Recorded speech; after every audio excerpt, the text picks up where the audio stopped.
sur la chaîne, à chaque début d'année, je vous propose ma pile à lire obligatoire des lectures que je dois faire en, pour le coup, 2019. Je sais que j'ai pas vraiment respecté ma pile à lire obligatoire de 2018, donc on va essayer de faire un mieux cette année avec une nouvelle sélection de livres assez variés puisque pour le coup il y en a encore un petit peu pour tous les goûts. Là je vais essayer de m'y tenir vraiment parce qu'il y a quand même quelques petits classiques, voire même de vrais classiques, qu'il faut que je découvre en 2019. L'un des premiers, il s'agit de The Color of Magic de Terry Pratchett, qui en français s'appelle La 8e couleur je crois, que j'ai acheté donc cette année au cours de l'été d'ailleurs 2018, qui me tente pas mal puisque en fait j'ai mon amie l'Enluminée qui aime beaucoup Terry Pratchett, qui aime beaucoup cette série de livres aussi.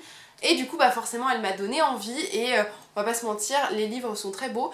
Il y a toute une série de livres comme ça en hardback avec toute la série, ils sont tous extrêmement canons et ça me tente très très fort. Donc j'ai bien envie de lire ce premier tome qui est mis dans ma pile à lire. Je sais qu'il y a du coup plusieurs cycles en fait autour de cette série et que je crois que les cycles peuvent se lire séparément. Pour plus de détails, je vous recommande d'aller voir la vidéo de l'Enluminée, j'ai essayé de vous la caler là-dedans, puisqu'elle avait fait une présentation de toute cette série avec Terry Pratchett. Donc elle vous en parlera mieux que moi. Au niveau de l'histoire, honnêtement, je sais pas exactement de quoi parle ce premier tome. Je sais juste qu'on est dans un monde assez parodique où en fait Terry Pratchett, j'ai l'impression, se moque un petit peu des personnages légendaires, un peu de l'humanité aussi j'ai l'impression, parce que ça commence quand même avec la découverte d'une tortue géante plus ou moins dans l'espace, je crois bien, et qui intrigue énormément les foules et les scientifiques et qui crée beaucoup de légendes autour d'elle, de mythologie, de croyances, de tout ce que vous voulez. Et cette tortue géante porterait apparemment le monde sur son dos, ou en tout cas les savoirs du monde, enfin bref, tout un tas de choses, je dis probablement des bêtises. Mais bref, voilà, ça a l'air assez drôle, assez déluré et du coup ça m'intrigue pas mal. Donc il faut que je lise ce livre-là cette année. En plus il est pas très gros. Donc franchement il y a moyen que ça se fasse parce qu'il fait genre 200 pages. On enchaîne avec un petit classique pour le coup puisqu'il s'agit de Jane Eyre de Charlotte Brontë, qui est un vrai classique de la littérature anglaise, si je dis pas de bêtises. Oui, je ne dis pas de bêtises. Pour l'histoire de Jane Eyre, on est vraiment dans un roman qui commence pas très bien, qui à mon avis, et je crois pas me tromper en disant ça, ne se termine pas forcément bien non plus, hein. On est quand même dans de la littérature romanesque des années du 19e siècle, hein, si je dis pas de conneries. Donc généralement, on va pas dire que les sœurs Brontë étaient les pas très joyeuses, mais quand même, leurs histoires se terminent pas forcément bien, hein. Et celle de Jane Eyre commence pas très bien, puisqu'en fait elle est orpheline, elle va être confiée à sa tante, qui globalement est pas très sympa avec elle, qui a pas très envie de la recueillir, qui va laisser ses filles ou ses fils, ou les deux je ne sais pas, ne pas être très sympa avec Jane Eyre non plus, donc elle va la foutre en pension, et là elle va y rester jusqu'à ses 18 ans, et elle va ensuite devenir apparemment la gouvernante d'une famille, et elle va, je suppose, tomber amoureuse du chef de cette famille, donc qui est un homme, forcément à l'époque, hein, c'était pas les femmes malheureusement qui étaient les chefs de famille, et je pense pas que ça va se passer bien, hein, on va pas se mentir. Voilà, mais bon, je suis très curieuse parce que c'est un classique et que c'est une très jolie édition. En plus, vous avez des petites pages un petit peu à l'ancienne, vous savez, un petit peu mal découpées. Voilà, il m'intrigue, ça fait partie de ces classiques qu'il faut lire, que j'ai envie de lire surtout. Donc, hâte de me plonger dedans. Même si je pense que c'est pas le premier livre de l'année que je vais lire parce que je pense qu'il est intense quand même. Voilà, il a l'air gros comme ça, mais je pense qu'il est pas si énorme, il fait que 400 pages. Dans un genre différent, mais pas forcément joyeux non plus, il y a Mémoire d'une geisha d'Inoue Yuki.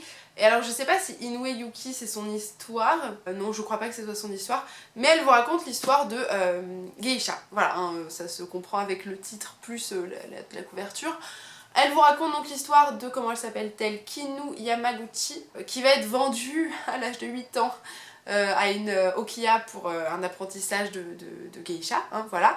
Les okiyas c'est les maisons où apprenaient déjà les geishas leur métier de geisha, où elles vivaient et où elles exerçaient, on va dire, leur art de geisha, parce que c'était pas que dans la maison, généralement elles faisaient des prestations en fait. Les geishas elles étaient quand même là pour divertir, hein, c'est pas forcément l'appellation sexuelles qu'on en a, parce qu'on les voit beaucoup comme des courtisanes au sens escorte, hein, finalement. Non, elles étaient aussi là pour divertir avec par exemple de la musique, de l'art, voilà, c'était quand même quelque chose, et un vrai apprentissage, mais bon, hein, on leur demandait parfois plus, hein. Et du coup on va suivre ce personnage là de ses 8 ans jusqu'à son âge adulte, en passant par diverses épreuves pas forcément chouettes d'ailleurs. Mais bon, ça fait un moment qu'on me l'a recommandé parce qu'apparemment c'est un bon livre qui est relativement fidèle sur la réalité en fait des geishas, c'est pas forcément fétichisé, romantisé à fond. Donc je trouve ça pas plus mal pour découvrir ce que sont réellement les geishas et pas forcément l'image qu'on en a à travers la culture de manière un petit peu générale et peut-être parfois mal vulgarisée finalement. En plus, j'aime beaucoup les éditions Piqué, ils font de très chouettes livres, ils me permettent toujours de découvrir la culture asiatique on va dire de façon générale, hein, puisque bien sûr l'Asie n'est pas un pays, c'est un continent. Hein. Voilà, il y a différents pays, différentes cultures et plein de choses à découvrir. Et j'aime beaucoup les éditions Piqué pour ça. On enchaîne avec un livre qui n'a rien à voir puisqu'il s'agit de Endgame The Calling de James Frey et Niels Johnson Shelton. Je sais pas pourquoi il est écrit si bas, si petit surtout par rapport à l'autre auteur. Donc, quoi qu'il en soit, j'ai son livre dans la pile à lire depuis vraiment très longtemps et je suis très curieuse de le lire parce que de manière générale j'en ai quand même entendu de bonnes choses donc je suis curieuse.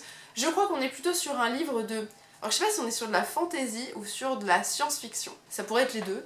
Tout ce que je sais c'est qu'on nous raconte qu'il y a 12 000 ans des gens sont venus donner de l'or ou en tout cas de la richesse à une planète ou à une ville, je ne sais pas trop, et qu'ils ont dit qu'ils reviendraient un jour et que ce jour-là il y aurait un espèce de jeu qui serait mis en place avec du coup je crois qu'il y a 12 joueurs, quelque chose comme ça. Et du coup depuis toujours cette planète ou cette ville, je ne sais pas, entraîne en fait 12 lignées apparemment de personnes, de familles à avoir un espèce de champion qui pourra être un compétiteur lors de l'organisation de ces jeux quand ils auront lieu.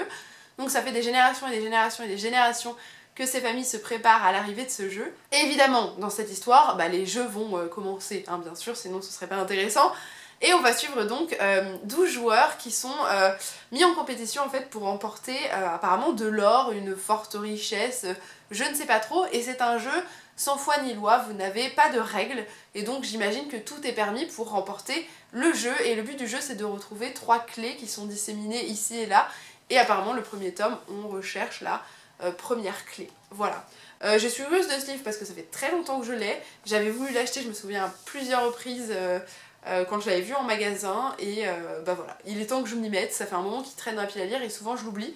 Donc je vais essayer de le découvrir pour cette année. Il n'a rien à voir là non plus, mais je vais essayer de découvrir La vie devant soi de Romain Gary, qui est plutôt un contemporain, même si ça se passe pas à notre époque en 2010, pas du tout. Enfin 2010-2019 aujourd'hui. On est, je crois, dans les années, je sais pas si c'est dans les années 70 que ça se passe ou bien avant, mais on suit en fait l'histoire d'un petit garçon arabe qui s'appelle Momo, et l'histoire d'une femme qui s'appelle Madame Rosa et qui est juive. Et donc je sais pas si apparemment ils sont pas censés s'apprécier à cette époque-là, j'avoue que je connais pas très bien la période des années 70. Ils vont avoir une forme de complicité, Momo est apparemment fasciné par cette femme, il l'aime amoureusement, pas forcément, mais il l'aime très fort en tout cas, et il va essayer de la protéger puisque cette femme, elle apparemment doit être envoyée à l'hôpital, elle doit mourir à l'hôpital et elle a absolument pas envie que ça lui arrive, et donc Momo il va la protéger et lui la laisser en fait rester chez elle et j'imagine lui apporter ce dont elle a besoin jusqu'à la fin finalement. Et voilà, on va suivre leur relation je pense, et apparemment une très belle histoire puisque c'est un livre qui apparemment a marqué énormément de gens, qui a quand même de très très bons avis. J'imagine qu'il y a beaucoup de messages positifs et humanistes au final dedans. J'ai hâte de le découvrir puisque ça a l'air d'être un petit peu une référence de ces beaux livres à avoir lus. 2019 sera aussi l'année de cette bonne bricasse, magnifique bricasse d'ailleurs, puisque c'est l'édition ici anniversaire de Le Nom du Vent de Patrick Rothfuss. Il fait bien 600 pages, quelque chose comme ça. Il est très très beau, hein. Il y a des dessins à l'intérieur, ça va être très chouette à découvrir. Vous voyez absolument pas les dessins donc c'est parfait. Enfin bref, peu importe. J'ai envie de découvrir ce roman donc de fantasy adulte qui lui aussi est un petit peu une petite référence dans l'univers du monde fantasy. Je sais que beaucoup de lecteurs sont très frustrés puisque la suite n'est toujours pas sortie ni en anglais ni en français, que beaucoup s'inquiètent qu'il y en ait un jour une. On pense à toi aussi George R. R. Martin, hein, on attend toujours la suite de Game of Thrones.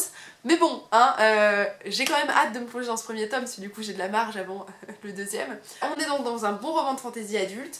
Je sais qu'on y suit une histoire extrêmement épique qui commence avec un personnage principal masculin. Je crois que ça commence où il est adulte, vieux je ne sais pas mais adulte, et il va raconter en fait son histoire à une personne qui vient le voir. Je sais pas si cette personne a une importance particulière pour l'avenir, mais en tout cas il lui raconte toute son histoire. Et si j'ai bien compris, les différents tomes en fait représentent 3 jours sur lesquels il raconte cette histoire. Donc on le suit donc de son enfance à son apprentissage. Apparemment il y a une école de, je sais pas si c'est une école de magicien, mais une école. Et je sais que Alexia et Cassandra ont kiffé ce passage, donc j'ai hâte de le savoir.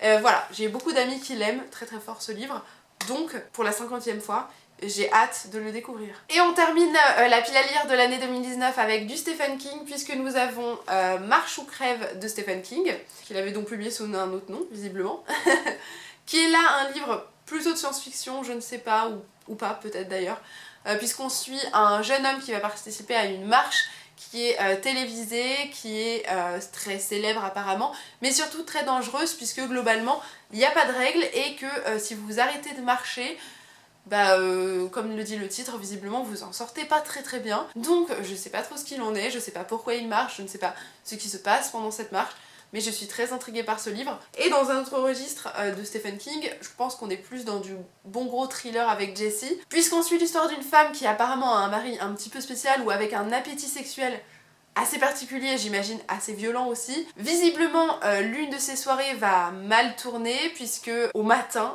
elle va se réveiller avec son mari, je crois qu'il est menotté. Et en fait, il est mort, voilà, il est mort. La meuf qui fait de très mauvais résumés. Donc voilà, ça commence pas très bien pour cette femme. Je sais pas pourquoi cette personne est là, si c'est elle qui l'a tuée, si c'est passé quelque chose de plus large encore. Mais je suis curieuse, je sais qu'il y avait eu une adaptation de ça sur Netflix. Apparemment elle est très mitigée au niveau des avis. Donc on verra bien ce que ça donne. Je suis curieuse de lire c'est de Stephen King puisque j'aime toujours lire du Stephen King. Ce sera tout pour mes lectures obligatoires de l'année 2019. J'espère qu'elles vous intéresseront. Si vous les avez lues, n'hésitez pas à me dire ce que vous en avez pensé. Et en attendant, comme d'habitude, je vous dis à très bientôt et je vous fais d'énormes bisous. Salut!